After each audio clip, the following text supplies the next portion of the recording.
Maulang umaga pa rin mga mare, kaya naman magluluto muna tayo ngayon ng pampainit, pang-almusal, or pang-merienda. Champurado ang lulutuin natin ngayon.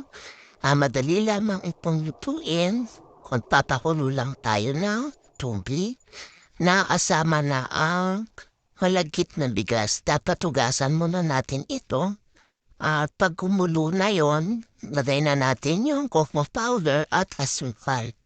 Nakadepende na sa atin kung gaano karami yung ilalagay natin na kokwa at asukal. Tansya-tansya na lang to mga mare.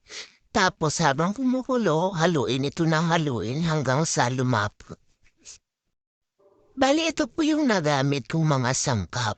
1/4 kilo po yung malagkit, tapos half cup po yung cocoa powder, at 1 1/2 cups naman po yung sugar.